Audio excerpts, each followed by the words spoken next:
ายดีอาจารย์น้องซื้อท้าวสวิตวิเดียนมุซอนเป็นนักศึกษาการแพทย์ที่หนึ่งมีน้องสิมาสาธิตเกี่ยวกับการล้างบาดแผลแผลก่อนอื่นเท่ากับที่ไปศึกษาข้อมูลของคนเจ็บมีชื่อว่าเฒ่าเจษฎาอายุ19ปีอยู่บ้านทงเมืองปากเสแขวงจำปาสักสาเหตุที่เขาลงหมอมีแผลบริเวณแขนขวาเป็นบาดแผลแผลหลังจากนั้นเท่ากับไปล้างมือขั้นตอนล้างมือแล้วเราจะเกี่ยวอุปกรณ์เราก็มีน้ำเกลือ0.9แล้วก็เหล้า70ลมแป๊ดมีเมสมียางติดแล้วก็มีสูตรล้างบาดแผลมีซ้ำบักทัวมีแพร่ห้องแล้วก็ถุงมืออาเสือแล้วก็กระซ้ำใส่น้ำยาฆ่าเชื้อ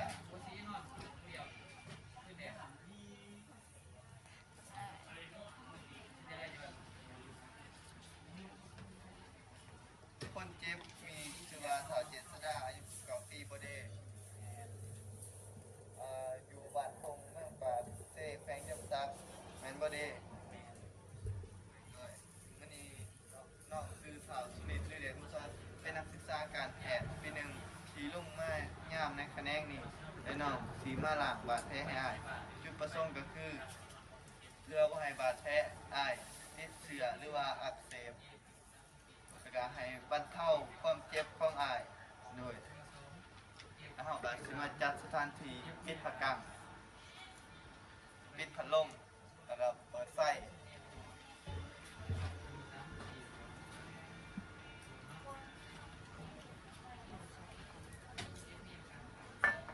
ขออนุญาต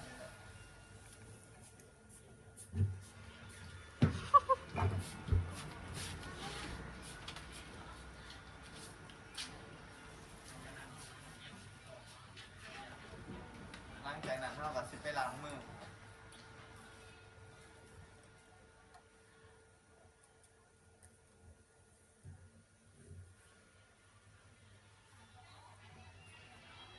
ล้างมือแล้วเราก็สิมาเปิดเครื่องอัดเสียง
สังเกตว่าบาดแผลมีน้ำนองหรือว่าอักเสบบก็กระแสไว้ในน้ำยา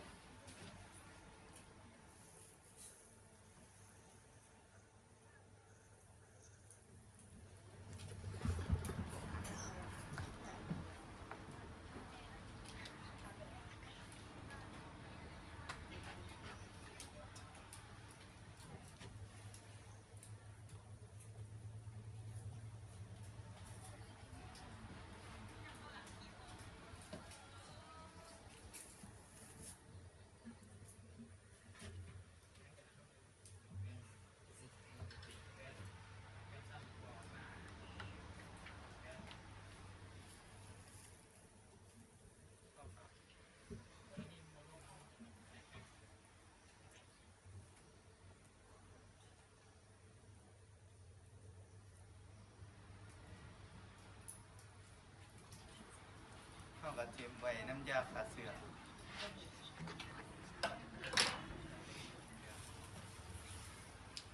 หลังจากนั้นเขาก็จะมาปิดบาดแผล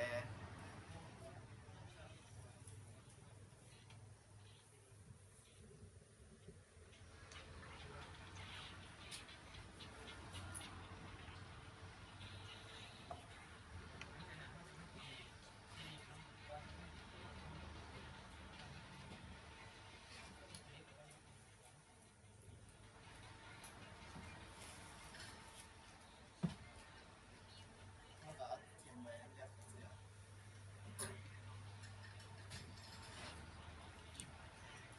เขาก็เมียนอุปกรณ์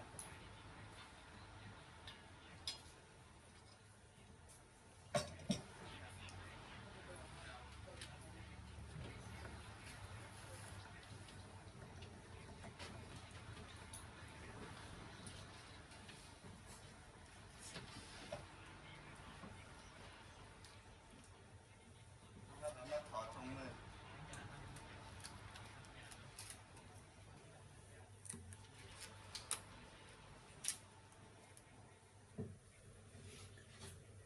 เอาติดบาดแผล